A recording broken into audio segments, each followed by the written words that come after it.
Firstly, let's know what burnout is. Burnout is a type of stress that can weaken the immune system, and it can be a very deadly risk factor for mitochondrial infarction and coronary heart disease. Burnout is a powerful force that rips into the health, safety, and progress of the education profession.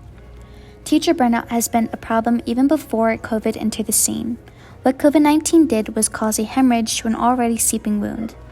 The quality of students' learning is at stake to these encroaching problems, especially since many schools switched to virtual education due to the health concerns and shortage of teachers.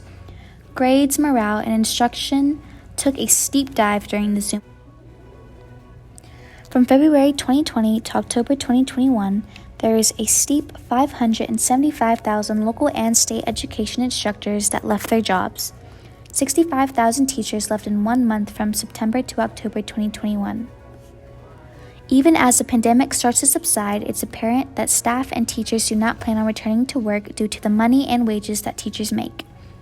A recent poll taken in Houston asked the question, "Do you plan on quitting teaching this year?" 68% said yes. That is a 10% increase from 2021. Teachers across the world are protesting for an increasement of pay. This is a DEFCON 1 level threat, so to speak. As of March 7th, 2022, Greg Abbott is going to assign a task force to take a deep dive into why teachers are leaving, as it's not apparent enough already.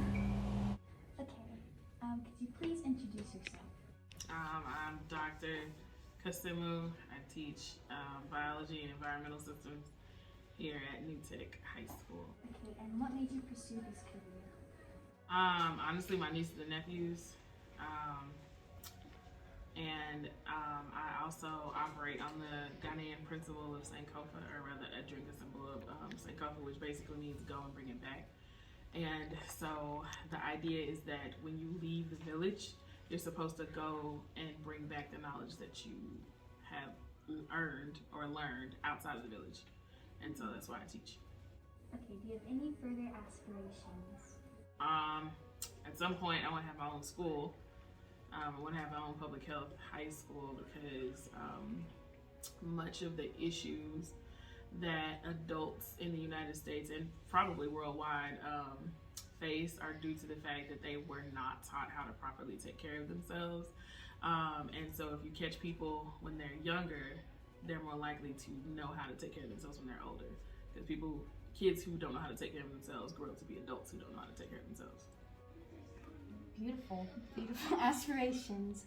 Okay, now we're going to start questions about our main topic of discussion, which is burnout. All right. Okay, can you tell us the general definition of burnout and what causes it? Burnout is when you are at a state of exhaustion that is the result of basically being at high stress levels for an extended amount of time. Okay. And how would you describe working at this school? Would you say it's stressful?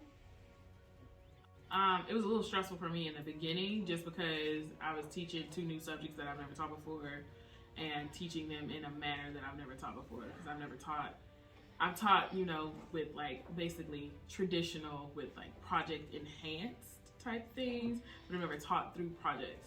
And while I'm certified to teach all science, I've never taught biology or environmental systems. And then I found out I was teaching environmental systems the first day of school when the kids showed up. So there was some stress, but I have since managed, put systems in place to manage it.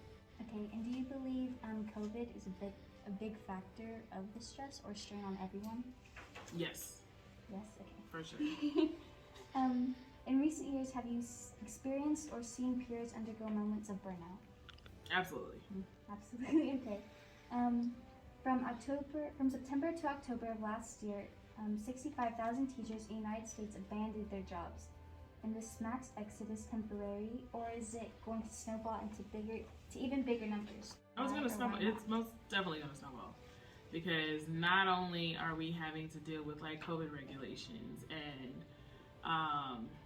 feeling overworked, and also underpaid and also undervalued, then you have all of these laws that are coming out now that are putting restrictions on what we can and can't teach, or the ways in which we can and can't teach. Like the bill that they just passed in Indiana said that all the teachers have to have their lesson plans for the entire school year uploaded by June 30th. Oh, they're going to have a mass exodus. People leaving left and right. Okay.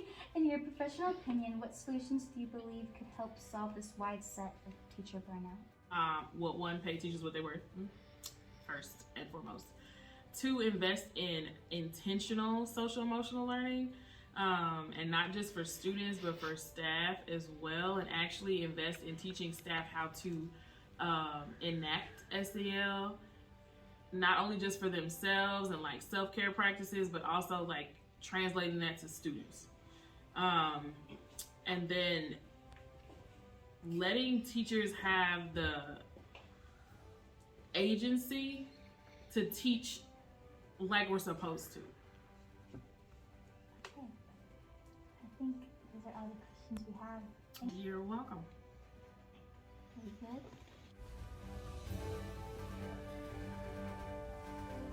The point of this documentary was to unravel the inner machinations of burnout.